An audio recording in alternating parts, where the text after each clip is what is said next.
Good morning guys. तो चलिए start करते हैं आज के यानी कि 11 दिसंबर के इंपॉर्टेंट करंट अफेयर्स को।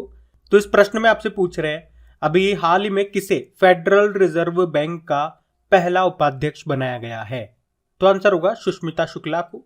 तो अभी भारतीय मूल की सुष्मिता शुक्ला को न्यूयॉर्क में फेडरल रिजर्व बैंक की प्रथम उपाध्यक्ष यानी कि फर्स्ट वाइस प्रेसिडेंट नियुक्त किया गया है।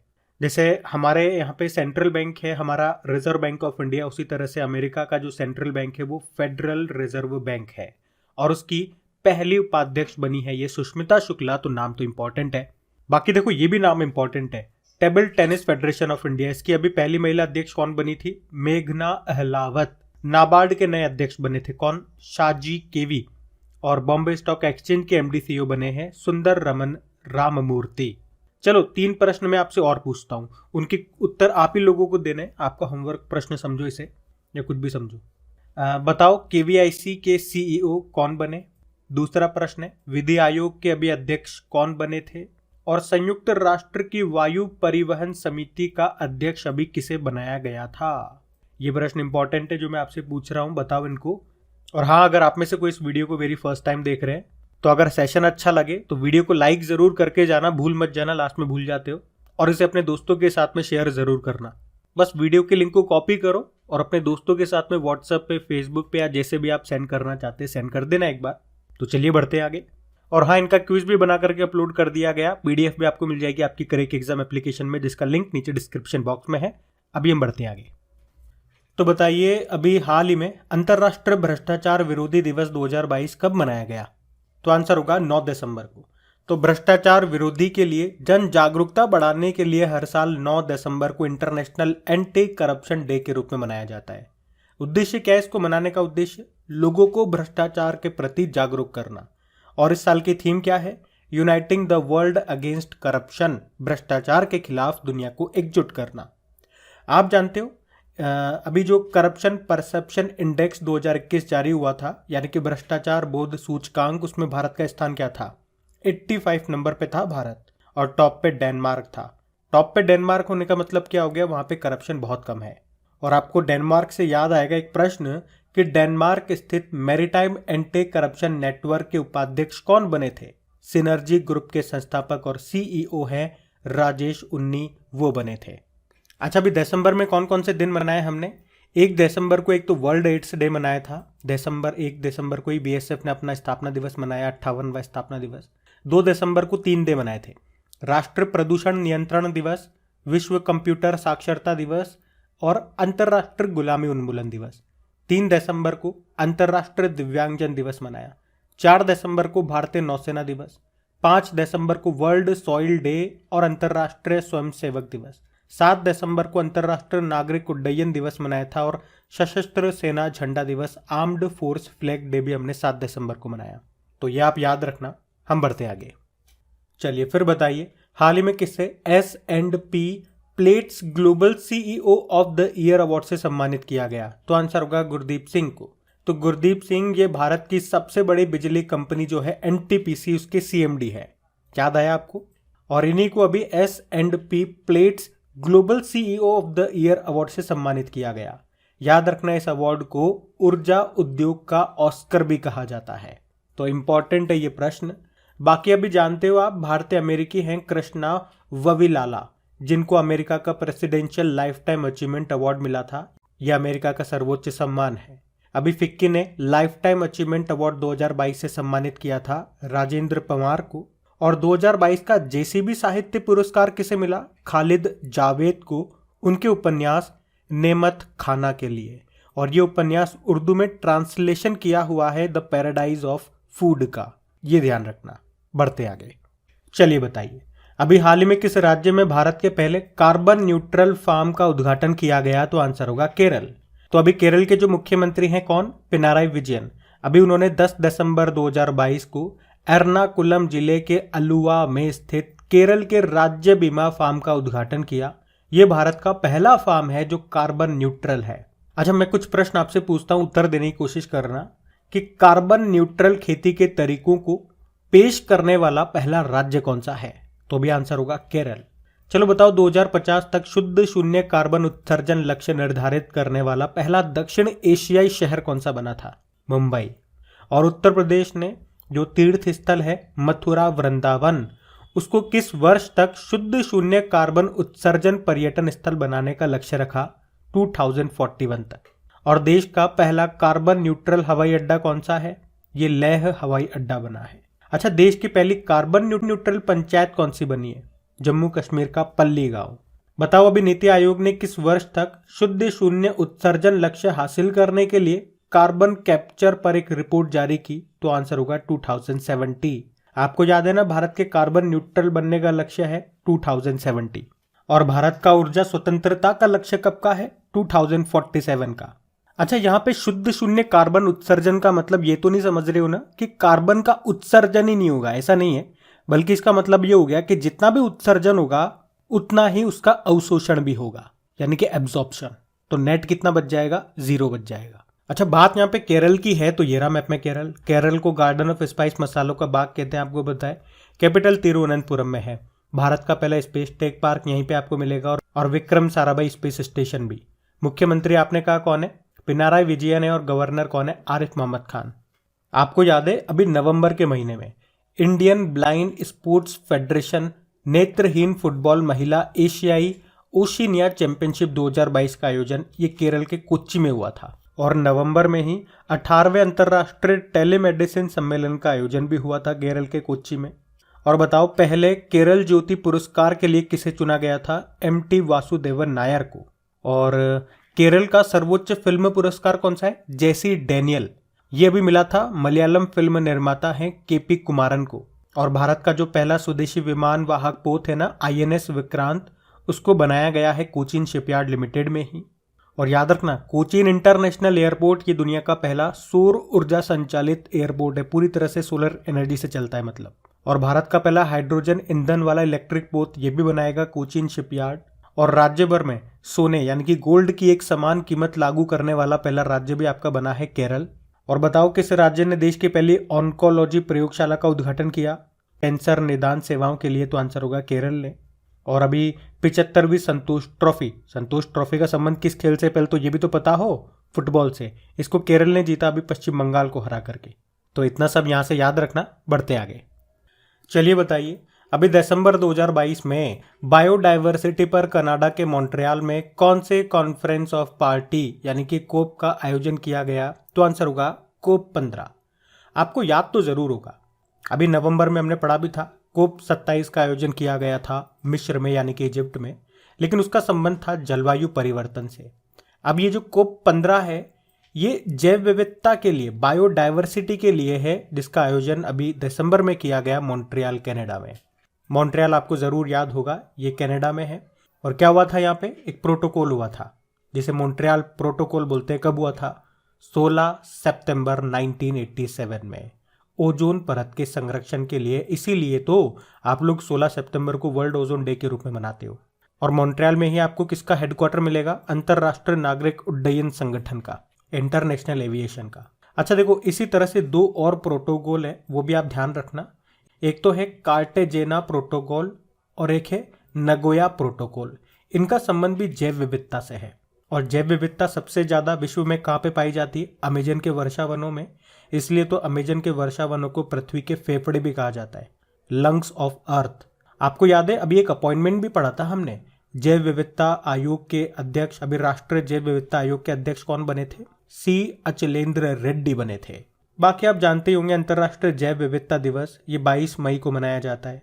और जैव विविधता रजिस्टर पाने वाला पहला मेट्रो शहर ये आपका कोलकाता है। अच्छा, जैव विविधता के जनक के नाम से कौन मशहूर थे जिनका कुछ समय पहले निधन हो गया? तो आंसर होगा E.O. विल्सन। तो ये सारे इंपॉर्टेंट फैक्ट्स आप याद रखना, बढ़ते आगे। फिर बताइए, ऑक्सफैम इंडिया के द्वारा जारी रिपोर्ट में सर्वाधिक इंटरनेट पहुंच वाला राज्य कौन सा है? तो आंसर होगा महाराष्ट्र। तो अभी ऑक्सफैम इंडिया ने एक रिपोर्ट को जारी किया है, उस रिपोर्ट का नाम है India inequality report 2022 digital divide. तो ये जो रिपोर्ट है ये तैयार की गई है किस बेसिस पे कि महिलाओं और पुरुषों में इंटरनेट की पहुंच तक कितना अंतर है, इसी को ध्यान में रखकर ये रिपोर्ट तैयार की गई है।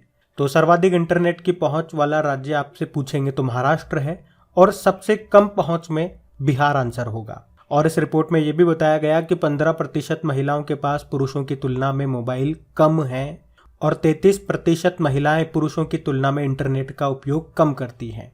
आपको याद है अभी नेटवर्क रेडीनेस इंडेक्स 2022 आया था, उसमें भारत 61 नंबर पे था। और एक और पॉइंट याद रखना कि national internet exchange of India का 43वां 43rd नंबर का इंटरनेट एक्सचेंज ये किस शहर में स्थापित किया गया, तो आंसर होगा विशाखापत्तनम में। ये नया पॉइंट है आपके लिए, इसको ध्यान रखना।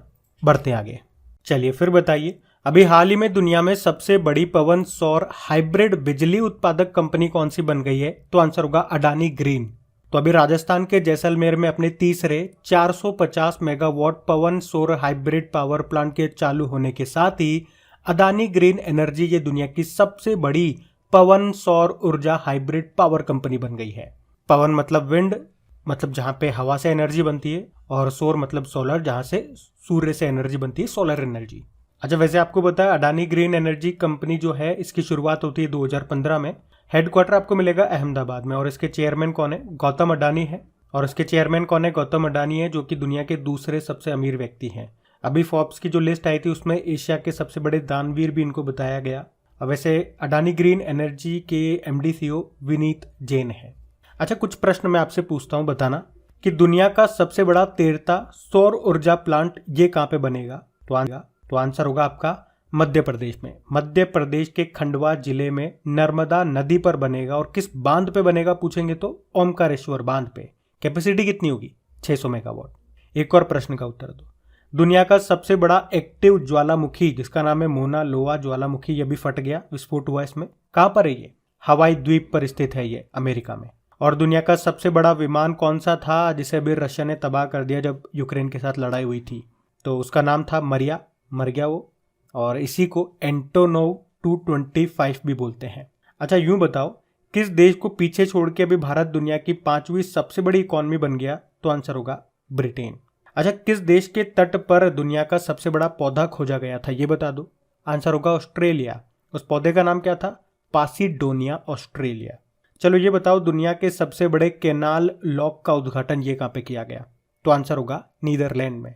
चलो यही बता दो कि सबसे लंबा कांच का पुल अभी कहां पे बनकर तैयार हुआ था, आंसर होगा वियतनाम में। इस पुल का नाम है व्हाइट ड्रैगन, जिसकी लंबाई है 632 मीटर। लेकिन अगर आपसे पूछे कि दुनिया का सबसे लंबा सस्पेंशन ब्रिज कहां पे खुला है, तो चेक रिपब्लिक, चेक गणराज्य आंसर होगा, जिस पुल का नाम है स्काई ब्रिज। 721 मीटर इसकी लंबाई है। अच्छा, चलो ये बता दो अभी मीठे पानी की सबसे बड़ी मछली कहां पे पकड़ी गई थी, तो आंसर होगा कंबोडिया में। स्टिंगरे मछली थी वो। और किस नदी में पूछेंगे तो मेकांग नदी पे। इतना डीप में नहीं पूछेंगे वैसे। चलो आप तो मुझे कमेंट बॉक्स में लिख करके बताओ ये जितने भी प्रश्न मैंने आज आपसे पूछे इनमें से कितनों के उत्तर आपको आते थे। और कमाल की बात यह है कि ये सारे आपके करंट अफेयर्स वाले क्वेश्चन है, और ज्यादा पुराने भी नहीं है। लगभग आप मान के चलो इसकी रेंज 6 महीने पुराने ये क्वेश्चन होंगे। अब यहाँ पे आप अपना बहुत प्यारे तरह से एनालिसिस कर पाओगे कि आपकी करंट अफेयर की तैयारी कैसी है। आप में से अगर कोई सोचे ये सारे क्वेश्चन मुझे आते तो थे लेकिन अभी याद नहीं आए, और याद क्यों नहीं आए उसका कारण भी आपको पता है, क्योंकि आपने टाइम टू टाइम इनका रिवीजन नहीं किया। तो देखो, किसी भी चीज को याद करने के लिए आपको उसको बार बार रिपीट करना ही पड़ेगा। पढ़ाई में हम उस चीज को रिवीजन बोल देते हैं। आप इसको ऐसे समझो जैसे कोई नया गाना लॉन्च होता है, तो वो नया गाना आप में से कोई भी मैं शर्त लगा के कह सकता हूँ एक बार सुनने में वो आपको किसी को भी याद नहीं होगा, बल्कि वो तो आपके इंटरेस्ट की चीज है। आपको उसे 10 बार सुनना पड़ेगा, गुनगुनाना पड़ेगा बार बार, तब जाकर के वो आपके लफ्जों पे आएगा। तो ये तो फिर भी पढ़ाई है। इनको याद करने के लिए तो आपको झक मार के पढ़ना ही पड़ेगा, चाहे मन करे ना करे। और इसीलिए आपकी मेहनत को आसान करने के लिए हम रिवीजन वीडियो बनाते हैं, जिसमें कल के करंट अफेयर्स का भी रिवीजन होता है, पुराने महीने के करंट अफेयर्स का भी रिवीजन रखते हैं, ताकि चीजें आपको याद रहे। बार बार क्वेश्चन को रिपीट करते हैं। जैसे आज किसी क्वेश्चन का रिवीजन कर लिया तो वही क्वेश्चन कल भी आ जाएगा, हो सकता है परसों भी आ जाए। That is called repetition. तो आपको क्या करना है, आप कोई भी काम कर रहे हो अपने घर का, या जब भी आप फ्री हो, घर के काम कर रहे हो, झाड़ू पोछा लगा रहे हो, बर्तन मांज रहे हो, पोछा मांज रहे हो, आप वो वीडियो चला करके, रिवीजन वाला वीडियो चला करके फुल आवाज में रख दो। वहां पे वो आवाज गूंजेगी, आपके बार बार कानों में जाएगी, बार बार कानों में जाएगी। आप उस क्वेश्चन को सुनोगे, वो धीरे धीरे आपको याद होने लगेगा। ये तरीका एक बार करके देखो। हो सके तो उस वीडियो को आपको 10 बार चलाना पड़े, दिन में 10 बार चलाओ। और ये तरीका मैं आपको इसीलिए सजेस्ट कर रहा हूं कि इसको आपको अलग से टाइम देने की जरूरत नहीं है। तभी मैंने कहा ना, घर का कोई भी आप काम कर रहे हो, चाहे लड़की हो लड़का हो, कोई दिक्कत नहीं, सब काम करते हैं। छत पे घूम रहे हो, खाना खा रहे हो, कुछ भी कर रहे हो, तो वो वीडियो चला करके रख दो बदने 2 से। उस पूरे वीडियो में से अगर 2 क्वेश्चन ही आपको समझ में आते हैं, 2 क्वेश्चन ही याद होते हैं, तो वो बड़ी बात है। 10 बार बदने 2 से दिन में। इम्प्रूवमेंट आपको अपने आप दिखेगा, मेहनत तो आपको करनी पड़ेगी। बाकी जो मुझे लगा मैंने बता दिया। चलो अभी बढ़ते हैं आगे। चलिए फिर बताइए, अभी अशोक लेलैंड ने किसे अपना एमडी सीईओ नियुक्त किया? अशोक लेलैंड ये ऑटोमोबाइल कंपनी है, हिंदुजा ग्रुप की प्रमुख कंपनी है अशोक लेलैंड, जिसने अभी शेनु अग्रवाल को अपना एमडी सीईओ नियुक्त किया है। और ये किनका स्थान लेंगे? विपिन सौंधी की जगह लेंगे, जिन्होंने अभी दिसंबर 2021 में ही अपने पद से इस्तीफा दे दिया था। तब से ये पद खाली पड़ा हुआ है और अब बन गए हैं शेनु अग्रवाल इसके एमडी सीईओ। याद रखना इनका नाम। बाकी इसरो का जो सूर्य मिशन है, आदित्य L1 मिशन, अभी उसके प्रधान वैज्ञानिक बने थे शंकर सुब्रमण्यम।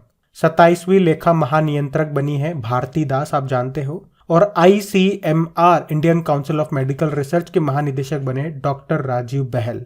ये नाम जरूर याद रखना। बढ़ते हैं आगे। चलिए फिर बताइए, अभी हाल ही में किसने वनडे में सबसे तेज दोहरा शतक लगा करके विश्व रिकॉर्ड बनाया? तो इन सबका नाम आप तो वैसे याद होगा आपको, ईशान किशन इनका नाम है। कल तो तहलका मचा दिया इन्होंने। तो ईशान किशन ने वनडे इंटरनेशनल में सबसे तेज दोहरा शतक लगाकर वर्ल्ड रिकॉर्ड बना दिया। उन्होंने अभी 10 दिसंबर 2022 को चट्टोग्राम में बांग्लादेश के खिलाफ 126 गेंदों में ये रिकॉर्ड बनाया। ये रिकॉर्ड अभी तक वेस्ट इंडीज के क्रिस गेल के नाम था, जिन्होंने 2015 में वर्ल्ड कप में जिम्बाब्वे के खिलाफ 138 गेंदों में दोहरा शतक लगाया था। अच्छा, ईशान किशन ये पुरुषों के वनडे में दोहरा शतक बनाने वाले सबसे कम उम्र के खिलाड़ी भी बन गए हैं। उनकी उम्र है 24 साल 145 दिन के हैं ये। वैसे विराट कोहली भी अभी काफी चर्चा में थे। एक तो अक्टूबर महीने के लिए ICC men's player of the month इनको चुना गया था। अभी 4000 T20 इंटरनेशनल रन बनाने वाले ये पहले प्लेयर बने थे और तीनों फॉर्मेट में भारत के लिए 100 मैच खेलने वाले पहले खिलाड़ी, यानी कि 100 टेस्ट खेले, 100 T20 और 100 ODI। अभी ब्रांड एम्बेसडर भी बनाया गया था इनको नॉइज कंपनी का, तो वो भी ध्यान रखना।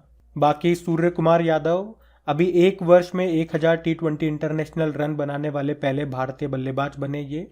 और अयान खान ये यूनाइटेड अरब अमीरात के हैं, अभी T20 विश्व कप में डेब्यू करने वाले सबसे युवा खिलाड़ी ये बने थे। तो ये ध्यान रखना। बढ़ते आगे। चलिए फिर बताइए, हाल ही में जारी हुरुन ग्लोबल 500 सूची 2022 के अनुसार भारत कौन से स्थान पर है? तो आंसर होगा 5वें स्थान पे। तो अभी हाल ही में जारी हुरुन ग्लोबल 500 कंपनियों की सूची में भारत की भी 20 कंपनियां शामिल है और इसी कारण से भारत इसमें 5वें स्थान पर है। पिछले साल भारत 8 कंपनियों के साथ 9वें स्थान पे था, अभी 20 कंपनियों के साथ 5वें स्थान पे आ गया। तो इस लिस्ट में बात करें किन कंपनियों को शामिल किया जाता है, या जिन भी कंपनियों को शामिल किया जाता है किस आधार पर शामिल किया जाता है, तो आंसर होगा उनके बाजार पूंजीकरण, मार्केट कैपिटलाइजेशन के हिसाब से कंपनियों को इस लिस्ट में डाला जाता है। अब आपने कहा भारत की टॉप 20 कंपनियां इसमें शामिल है, जैसे कि रिलायंस इंडस्ट्रीज हो गया, TCS हो गया, HDFC वगैरह हो गई। वैसे इस लिस्ट में टॉप पे कौन सी कंपनियां हैं? नंबर 1 पे है एप्पल, सेकंड पे माइक्रोसॉफ्ट है, तीसरे पे अल्फाबेट है। और आप देखोगे ये तीनों अमेरिकन कंपनियां हैं, इसीलिए तो अमेरिका जो है ये 260 कंपनियों के साथ टॉप पर बना हुआ है। सेकंड नंबर पे चाइना की 35 कंपनियां इस लिस्ट में है। थर्ड पे जापान है, फोर्थ पे यूके है और 5वें पे भारत और कनाडा है। 5वें नंबर पे भारत भी है और कनाडा भी है 20-20 कंपनियों के साथ, ये ध्यान रखना। अब हम बात करेंगे कल के वीडियो में पूछे गए प्रश्न के उत्तर की। तो कल के वीडियो में आपसे पूछा था नाबार्ड के नए अध्यक्ष कौन बन गए, तो आंसर होगा KV शाजी। आप सभी ने प्रश्न का बिल्कुल सही उत्तर दिया। एक बार फिर से याद दिला दूं, एक तो वीडियो को अगर लाइक नहीं किया, भूल जाते हो, तो प्लीज एक बार याद दिला रहा हूं, लाइक कर देना और शेयर कर देना। आपके लिए इनका क्विज बना करके अपलोड कर दिया गया है, PDF भी आपको वहीं पे मिल जाएगी क्रैक एग्जाम एप्लीकेशन पे। अब ये रहा आज का आपका होमवर्क प्रश्न।